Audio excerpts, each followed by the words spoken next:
Hello and welcome to another video and podcast from Fantasy Football Scout. Today all about Sky Sports Fantasy Football. There is £50,000 up for grabs for the winner.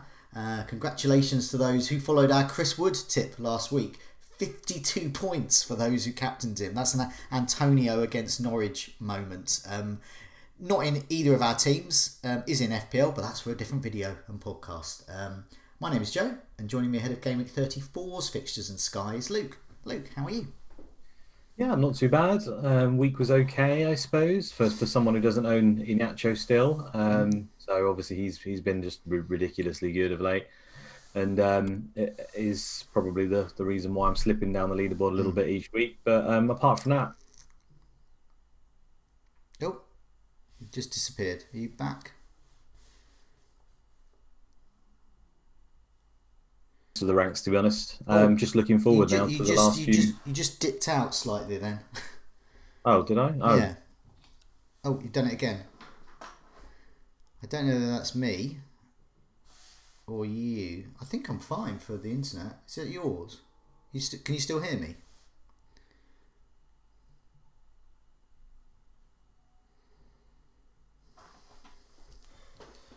Hello, hello, hello. Hello, hello, hello.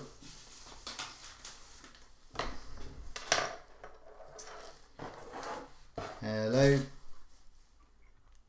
oh, Oh, my internet keeps cutting out for some reason. you sorted it. That's fine. I can just mark it down. Yeah, so I basically said I'll start again. So, Luke, how are you? Oh wait, I wasn't ready. Okay. Go again. Luke, how are you? Yeah, not too bad, Joe. It was a bit of a rough week for my team because it didn't have Iheanacho in it. Slowly slipping down the leaderboard as a result. But it wasn't too bad. I think I got 50 points in the end. And, we've all got a sort of a nucleus of about 16, 17 players between us. So I don't think there was too much shifting either way. And the captains, again, a little bit of a letdown. But I think we're all in that position now where these last few weeks and we're sort of conserving our transfers if you've got any for that period, and then also we've obviously got fixtures that aren't quite arranged yet. So gains to be made in the next few weeks, possibly. Yeah, so I had a better week because I had Iheanacho and a few others that I'll talk about in a bit. But I'm adopting a beige upside chasing method that I've been doing in FPL, where going for players that are a little bit different, whilst at the same time not shunning the likes of Kane and Salah, who everyone owns. So keeping the shields and going a bit different, and going for the likes of say Iheanacho and looking at the likes of Mason Mount, for example, is in my team. So going a bit different over Azpilicueta, those sorts of moves rather than anything bold. But yeah, Chris Wood actually fits into my strategy there. That's why I have him in FPL but not in Sky. So I am slightly kicking myself, but at the same time, there was a decision to be made there. I was available to make it, and I've only got 3 transfers left now. So did I want to make that move? Could I have predicted that size of haul for Chris Wood? No, I don't think so. No. I thought he was good for a goal, but not 3 and an assist. No, I had so limited transfers, I couldn't really do it. But it's more to do with the fact that I've got Kane, Calvert-Lewin, and Salah, and because I know Calvert-Lewin's been dreadful, but because he's got these extra games still hanging over, it just made no sense to remove him. If I didn't have him, or it wasn't needed, it was the right entry point to do it, and to get a hat trick, that's absolutely mad. Yeah. But he's still, and this is going to be my answers. I think we're probably going to get a lot of questions around this. Should I bring this player? Should I bring that player in? With Chris Wood, because he had those extra the extra games, depending on when you put him in, and then obviously the single match day. But more importantly, his fixtures are good enough to hold him to the end of the season. And for me, that is what should always be in the back of your mind now. If we're bringing in a player, you might like him for this little run or a single captain day. But if you don't like his fixtures for the remaining 2 or 3 games, or you don't want to hold him, I seriously wouldn't be looking at it personally. No, but he is, as you said, he has got good fixtures, and also he fits the bill. Yeah, he fits the bill, and he is a single match day captain that will be low owned. So if you have already got him in, great. I don't think it's the case of it's too late. It's not points chasing at all. As you said, there's reason to get him in from now. No, ideally you did it the other week, but you can still do it now. And when you look at these individual match days that we're probably going to get, which are a bit horrific, I'll save it to the questions. But there's people who are thinking, should I get X player? But again, their overriding mantra will be, do you want them from now to the end of the season, really? And for those guys, maybe not as much as would. No. Let's have a look at the latest Tier 2 and Man of the Match stars for the week. Man of the Match, Luke Shaw, who is statistically, I believe, the best attacking defender in Europe, nay the world, nay the universe, or certainly in Manchester. Mason Mount, Man of the Match, I was pleased about that. Pereira, that's the West Brom one. Iheanacho, Chris Wood, obviously. And Richarlison, which is interesting, especially with Everton's fixtures coming up, and Richarlison being slightly better at the moment than Calvert-Lewin. Passing Tier 2, the Leicester defenders, so I know you've got Sionchu. If you've got Leicester defenders, well done. Alexander-Arnold, Lewis Dunk. If you kept hold of Lewis Dunk, just keep him, because he's a 5 point to 10 point a week man. And Rob Holding. Notice that David Luiz is back in training, so this could be the end of Rob Holding. Which it could be handy because it coincides with Leeds fixtures getting good, and they've got a certain Mr. Dallas who's rather good. Tackles Tier 2, Luke Dean, Ayling. Liverpool defenders basically, Kabak and Robertson, and Tielemans, who's languishing my B team, and I'm quite enjoying having him. He's always good to have in this team. I have an assists imminent table on Fantasy Football Scout. He is top of that at the moment. He is underperforming in terms of his chance creation at the moment. He should have been getting assists, so that indicates in good fixtures he will. You know he's going to get a penalty before the season's out when Vardy goes off in the last few minutes for the FA Cup final. It's happened so many times. So he'll get probably one haul at least before the season's out as a result of that at the moment. Good for a haul there. Saves Tier 2, Dubravka. Newcastle's form is improving. Fabianski and Johnston there. And shots Tier 2, Chris Wood, as you would expect. Mason Greenwood, still an alternative to Bruno there. Firmino, I'm not sure many people will go for him. And Mason Mount. So thank you, Mason, for helping me move up the rankings a little bit. So let's have a look at your team. We'll get it here. I'll find it. There we go. So we've got your team here. So for the benefit of those listening to the podcast version, you've got Martinez, Azpilicueta, Sionchu, Diaz, Saka, Fernandez, Bowen and Rafinha, Kane, Calvert-Lewin and Salah. So you've got a lot of players that are well owned, but you do have some differentials there. For example, not having Iheanacho, if Leicester keep a clean sheet and Iheanacho doesn't score, that's not a great differential at the moment. No, it's a big if for that one. But Saka, Bowen, Yeah. Well, again, my thought process was I can't bring in the same players as everyone else now. I need to take a few punts because these are my last few transfers I'm using, and I've got to keep them to the season end. I talked about it last week. I would have preferred Holding over Saka, and Holding has outscored Saka as I expected. But now Luiz is back. Would that cause me another issue for a transfer I don't want to use? So that's why I went Saka. Unfortunately, it's not worked out so far. Bowen's been okay. I mean, he's done pretty good in the matches he's played. Obviously not last week, but he's been close to Lingard since I got him, so that's not a problem really. Rafinha's annoying now with his injury, but given how good Leeds fixtures are to the end of the season, I'm still not 100% sure when he's likely to come back. Well, the news just now was that he is at the end stage of his recovery. Right. He's definitely out for the next fixture. Okay. But the indication is that he's probably back after that, which does coincide with Leeds' run getting even better. So there's one to monitor. It's one of those ones that could cost you. That's it, isn't it? You could remove him now and maybe get one or two extra fixtures, maybe even three. And even in that case scenario, Rafinha seems to be that good, and the games are that good that Rafinha could still bite back and end up scoring similarly. Unless you're missing out on a really, you haven't got Kane, for example, and you could do Rafinha as a Kane. Fair enough. That's probably going to result in some points, but I don't think there's too many other options, and there's a lot of teams uncertain at the moment in terms of their starting lineup, like our reliable Chelsea's and Man City defenders, for example. So it's a tough one. For me, I'll be keeping him unless there's any other news. But yeah, I've got 11 different players from 11 different teams, so I'm hopefully not going to suffer too much with the upcoming fixtures. And that was generally the plan here, just to get a nice spread and sort of, with the lack of transfers, I didn't really think I had much of an option rather than double down like we did earlier in the season with multiple City or multiple Chelsea. Yeah. But given the option, I would have probably got Chris Wood, and I would have got one or two Leicester maybe. Yeah. Problem is we sort of go on these periods in time where things flip very quickly in terms of which is the best position. So like defenders are suddenly really key. Well, Man City were keeping clean sheets and Chelsea were there. Then we suddenly had midfielders roaring back when we had all sort of Lingard came in, Rafinha, Fernandes was in form. And then forwards have been dreadful of late. But then with Iheanacho's rise, Salah and Kane have been chipping away more than they were before. Salah in particular wasn't scoring at all for a while. And then you've got Chris Wood come in and stuff like that. So suddenly forwards are looking like reasonable again. And if Rafinha's out, you probably want Bamford for the remaining fixtures, I would suggest. So, it's funny how it changes, isn't it?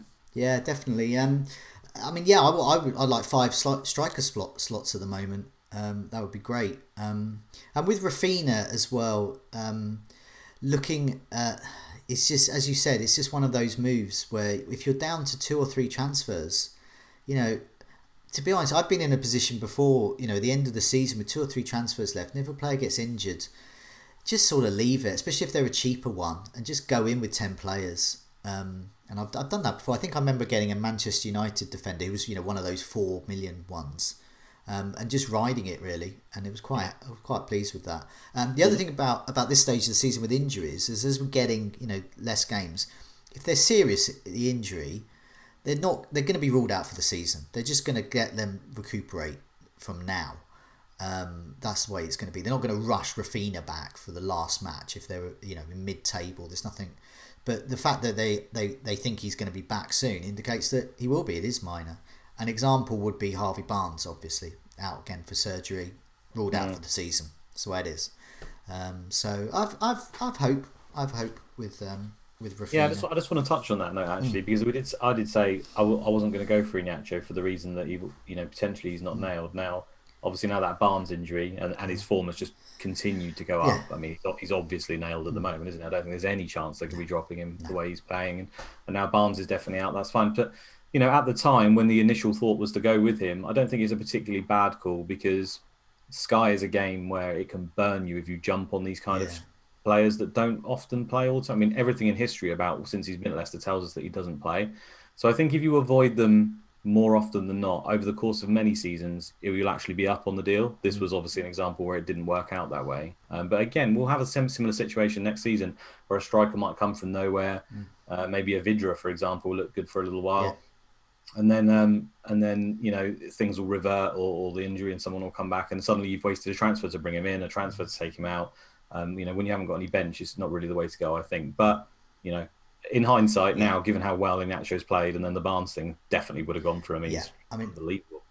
I've got 3 transfers left. Every one is crucial at the moment, so I'm not planning any at the moment. But obviously, when the fixtures come out, which we're all waiting for the end of May, that's when I'll look at that. If I'm covered for them, if they come out now and I'm covered for them, then I don't see why I wouldn't get Chris Wood in, because he's good for the duration. He does cover me for the single captains. And if there's single days, I think Southampton and Palace might be where I'm lacking. But we're going to come to that, I know, with the questions a bit later. So here's my team. So I've gone up 100 places. So I was outside the 500. I'm now just outside the top 400. I've got 3 transfers left though. And there's a few around me who've got a few more transfers. So I've got Martinez in goal, Rob Holding, Alexander-Arnold and Sionchu. So all of them got me returns, all of those defenders. Lingard, Mason Mount, who got 10 points. Fernandes blanked. Rafinha obviously didn't play. Kane obviously didn't play but decided to keep him. Iheanacho, there's the big difference there, 26 points. And then Salah, obviously 18 points, who's well owned. So yeah, the key differences for me over those around me, around the 400, 500 mark, was making sure I got Iheanacho and a Leicester player. So those that haven't doubled up or tripled up on Leicester have missed out. But yeah, Mason Mount, just a few more points over Azpilicueta, just a little bit more. He's one of those moves I sort of wish I'd done a bit earlier, really, those kind of moves. And same rationale why you've got Jarrod Bowen in. No plans. No changes. I'm a little bit worried about Azpilicueta this week, actually. I know there's a little break. I think it's maybe 4 days after this fixture versus Fulham until they play again. But he's played right wing back now 2 in a row. He's getting on a bit, and then they're probably going to want him right wing back again versus PSG. Yeah. So that'd be 4 games in a row, 3 of them at right wing back. Yeah.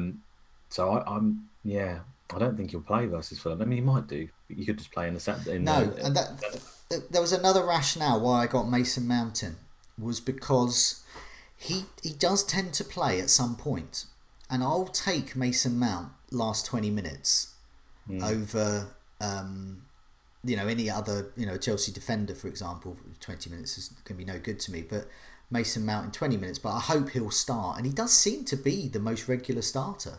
Havertz, Werner, perhaps better, Pulisic, better potential point scorers, but they can't score if they're not on the pitch. Well, I also think that he makes such a big difference to them that they almost have to bring him on for the last 20 minutes if he doesn't start most of the time. Chelsea, it just makes sense, doesn't it? In between 2 Champions League games, Fulham, I know they're still going for the top 4 and Fulham are fighting for their lives, but Fulham can't really score. It feels like they could just cruise to a 0-0 or 1-0 win there if they want to bring Mount on the last 20 minutes. I think Rudiger's played about 6 or 7 games in a row as well. Now, so is it 7? Is it? Yeah. Okay. So I wouldn't be surprised there's a little bit of rotation there. I mean, we're going to get to captains in a bit. Luckily, we get to see the Man City lineup, so I think that's probably where most people will go. You say most. I've got my team on the screen here. I don't have any Man City. I don't plan to have any Man City. So I am going to take a bit of a risk. So we'll come to those fixtures as well now. It's a good time to do that. So look at captains. Friday, 30th of April, Southampton against Leicester. Your Leicester player, whichever one you've got. For me, I'm going to go for Iheanacho. If you've got Vardy, if you've got Sionchu, just whoever it is. If you've got Castagna, captain him, I would imagine. You don't captain Vestergaard that day. No, I wouldn't do that. No, I think Iheanacho's the standout one here. Obviously, Southampton are very leaky, and Southampton have got this habit. I mean, they've changed around the way they play quite a bit, but I don't think Leicester will get past Timbo in this one, or it might be close. It depends. If they play a back 3, they've always got a chance of getting it. But Southampton are very high energy and press the defenders, don't they? So I'm not sure. Basically, what I'm saying is if you've got Maddison, Iheanacho, defenders and everything, I mean, I don't think many people need this advice. They'll be going Iheanacho anyway, I would have thought, and he's probably the standout. This is the tricky day. Well, certainly tricky for me. Saturday, the 1st of May, Crystal Palace against Man City. We get to see the lineup, which is crucial for Man City at the moment, sandwiched between 2 Champions League ties. Then Brighton against Leeds, Chelsea against Fulham, Everton against Villa. So for me, my choice is Mason Mount or Martinez. So that's not ideal. For you can go Diaz. But what do you do if Diaz isn't in the lineup? This is the problem. I mean, if Diaz is obviously going to be if he's in the lineup. If he's not, I don't have anyone for Brighton Leeds because Rafinha's out. Chelsea, Fulham, I'm not prepared to risk Azpilicueta in the game as much as I think that's a 10-pointer nailed. Nails, God, I shouldn't have said that, should I?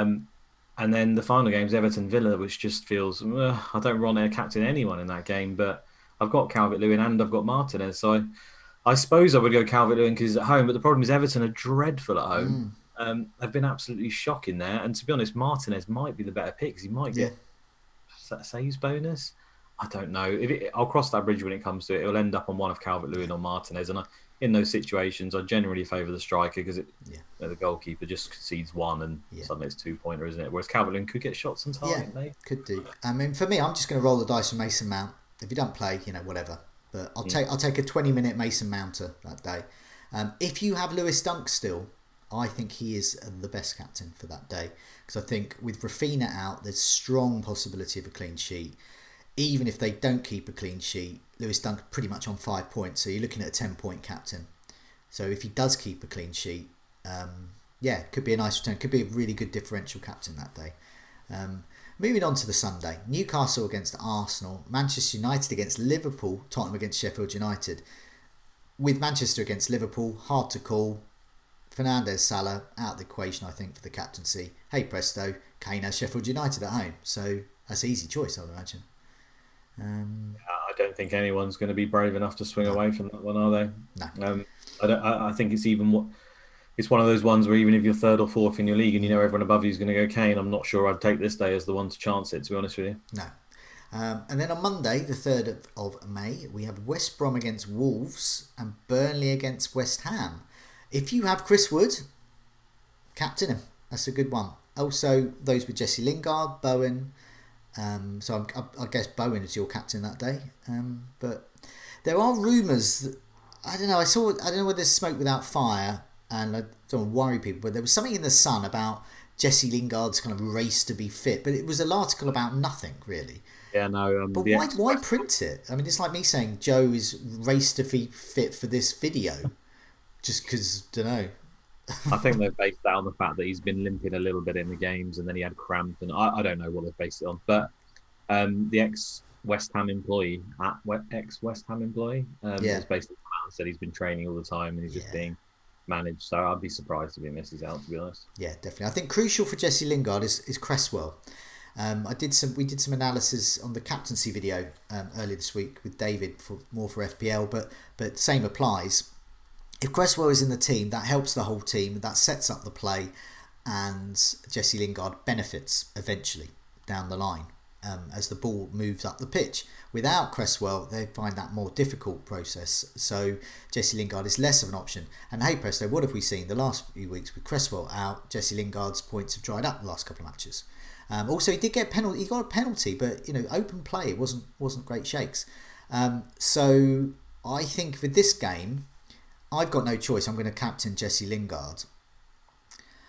But if Cresswell is out and you have Chris Wood and you're thinking Chris Wood or Jesse Lingard, I would favour Chris Wood myself for that fixture.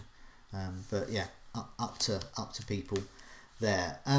Okay, so we've got some questions here, so I'm just going to read these out neat straight from Twitter, so hopefully there's no swearing. I was Ian Parrin, Planet Sky, must be loads. Oh, he's a massive swearer. He's a massive swearer, yeah. He's potty-mouthed Ian.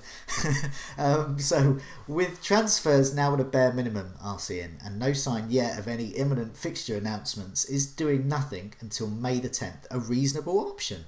Could keeping your powder dry put you in a position to make greater strides in the last 3 weeks? So for me, yes. I mean, I've got 3 left, and sometimes you can make 2 moves and you can daisy chain players along, and if I've only got 1 left by then and they announce the fixtures, I'm stuffed basically. I will only look essentially a red arrow. No. Experience has taught me that you want to have 1 for the final day, because quite often the final day lineups are a mess. I mean, ideally you'd want more, obviously, but if you can aim to have it 1 for the final day, just even if you want to make a difference, you're second overall in the world, for example, the guy above you's 11 points, you've got a pretty good idea who's going to captain. You're obviously going to try and swing with a different captain on the final day, right? And you might need to bring someone in. I mean, some of the teams might play some kids. There's all sorts of stuff you don't know. So definitely want 1 for the final day for me. And then on that sort of note, I think if you're in the area of sort of 2, 3, 4 transfers, like most people seem to be, I think, there's not too much room for tactical swaps now. The tactical swaps will come later, and there is going to be still some rotation and injuries that are going to catch us out. Like we've seen it already. The amount of injuries I've got in the last few weeks, and I'm assuming a lot of people are like that as well. I wouldn't be looking to make any moves, particularly if you're sat there with 7, 8.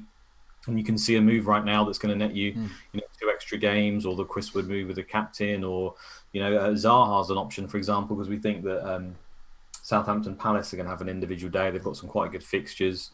It's all making sense to potentially go Zaha, but that could be a tactical swap that could also backfire because Zaha's not a particularly good, reliable. I've done that before. I got Zaha in for 2 single match days in a row. So it could backfire on you. And he's a midfielder, and I think he's a midfielder. Pretty sure he is. I'm more inclined to do that, take the punts in midfield, because most of the midfielders aren't particularly good. So maybe that's about the only tactical one I'd consider him. Maybe Chris Wood. Apart from that, I think you want to keep your powder dry, like he says, and wait for the fixture changes. I think so. That's what I'm going to do. I think at the moment, my team and I expect many others, Chris Wood is the only one I would consider bringing in, because he does have a single match day coming up in the following week. Plus, he is a good captaincy option coming up. So you're getting those 2 captains, and don't think you've missed points. We move on. So for reasons unknown, somehow Sanchez for Brighton is still in my Sky team. He's got no budget constraint, but which goalkeeper is best to upgrade for the remainder of the season? Well, my personal advice is, looking at the fixtures for game week 34, definitely don't remove him at the moment. Brighton against Leeds, I think Sanchez is a reasonable captaincy shout if you don't have any City coverage, especially he obviously hasn't got Martinez. So, but afterwards, who would you say would be a good if you've got the transfers to do. Yeah, to be honest, I'm with you. I mean, I'd leave him in. I know they've got Leeds away to Wolves. Wolves are looking shocking at the moment. They haven't really got a forward still. Brighton are very tight defensively. I wouldn't be concerned. Then they're home to West Ham. Yeah, tougher game, but they haven't got their striker. Brighton could make that a very, very tough game. That could be low scoring. I mean, Brighton generally try to make most games low scoring. Fair enough. Then you've got City and Arsenal, but when we know the keepers, I mean, Arsenal's not particularly good. Home to City, that could be a heavily rotated City side. You just don't know. And in any case, I think save points are on offer there. So I'd be tempted just to completely leave it. But if you ask me who's the best keeper from now to the end of the season, like no money, I think it's probably just Ederson, because Man City are the best team. They've got four really good fixtures, I think. One of them might be home to Chelsea, which I think will probably be low scoring. I'm not sure how much effort Chelsea will put into winning that game. And obviously they keep the game tight anyway. So just for the fact that he's nailed and most other people may miss their Man City option, you don't need to worry about him being in the lineup. If you're suddenly stuck on a day and your captain's not playing from the early kickoff and you look at the fixtures and Man City are at 8 o'clock and you're like, I don't know whether I can give it to Diaz, whatever. Well, you can give it to Ederson and be safe that he's probably going to play. So, I think Ederson probably. Yeah, definitely. So Tom Hartnell asks, we've sort of half answered this already, but he said, is there Burnley-Fulham game, it's a single match day in 35, worth covering now? He's seeing a big Nick Pope move in his head. Who loves a single day as an option for that one. So I've already said Chris Wood is a good option. My mindset about Burnley is you've got to alter it. We all think of Burnley as the defensive side who can't attack. Now they are the attacking side who can't defend. If you own Nick Pope already, well, okay. But I would say if you're thinking of getting a Burnley player in for that and you have the transfers, I think it's definitely Chris Wood. He's the man on form, and he's a good captaincy option against West Ham this Monday. And I don't think Nick Pope isn't. So that'd be my answer. I agree with that. Yeah. I know Fulham struggled to score, and you could easily get a 9-pointer there, but I don't know. I just feel like they've got good fixtures and you can leave him in, fair enough. But you're literally you're putting a lot on that Fulham Burnley game because it's only really that one extra game over your goalkeeper, because then your goalkeeper will have another 3 games after that, I'm assuming. Yeah. So you're basically doing a transfer on a goalkeeper for one day where he concedes, and that's that. And I don't like transfers essentially for 1 week, which that is close. You could argue is for that. Now, the guy who's assisting Chris Wood and did at the weekend, Dwight McNeil, if you want to be different, and he's nailed, and you were talking about midfield's where to do it. Dwight McNeil, I wouldn't be averse to that. I think he's a good captaincy shout for Burnley, and they've got good fixtures coming up, so an option. Anderson's the other one we haven't spoken about. Actually, it's the Fulham defender. He's obviously very good. Gets passing bonus occasionally. They're going to be fighting for their lives. They play away to Chelsea, then they play home to Burnley, then they play away to Southampton. And who's their other game? I'm missing. Away to Man United's obviously tough I think that's 37, and then they're home to Newcastle 38. So apart from the Man United game, arguably the Chelsea one, I think they're all going to be quite low scoring, and he could do okay. So maybe him, but again, you're bringing in a Fulham defender with one of your few remaining transfers when getting a final day. Let's say Aguero's playing at home to Everton, and it's his final send off. Do you want to bring Aguero in and think you might score 2 or 3 goals on that one day, and suddenly he's your captain and he's got you 30, 60 points in one? I think that's arguably a better option. And final question, FPI off spinner. He's only 5 transfers left. That's 2 more than me, mate. And presently, he's doing well. And presently holding Jota. Do you think he should sell?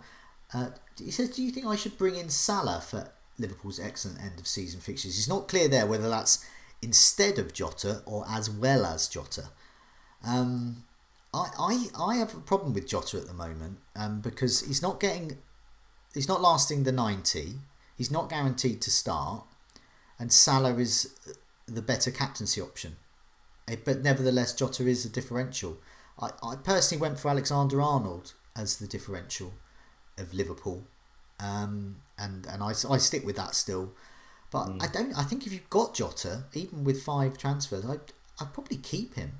Maybe. What would you do? I'm exactly the same. It's hard to answer because I basically wouldn't have Jota in my team in the first place, but it's done now, and I don't mean that. I don't mean that harshly because he was a good differential and he was looking fantastic at one point. So fair enough. If it's a Jota to Salah, as much as I think Salah will outscore Jota, I think there's potentially more gains elsewhere because Salah's even fasting at the moment, right? So there might be the odd game where they give him to recuperate. Yeah. Maybe. I mean, that's a stretch. And he could easily do quite similarly. I think there's going to be the way the fixtures are going to hopefully fall is there might be 2 and 3 for ones coming up when all these game weeks switch around for the home fans, and you're more likely to get gains off of a sort of a player who gets 2 or 3 extra games and maybe one of them's a captaincy as well than you are just doing a straight Jota to Salah. Yeah, definitely. I mean, I think have both, but I would just keep, because Jota can get a goal even if he's a sub. He comes on the last 20 minutes. He's been excellent until the last couple of weeks, hasn't he? In fact, arguably he's better when he's a sub and coming on. So that's what I would do there. But FPI off spinners in a good position there. They've got more transfers than you and I. But we move on. It's a terrible cliche which often follows a really poor we move. We're going to hopefully get better. Hopefully we're going to get some fixtures out soon. So the next video and podcast will have much more information, and we'll be able to tell you a bit more information about what to do with your transfers and where to take those risks to climb up the rankings. But in the meantime, Luke, thanks so much for joining me, and good luck with your game week. Thank you very much, Joe. I shall see you on the next one.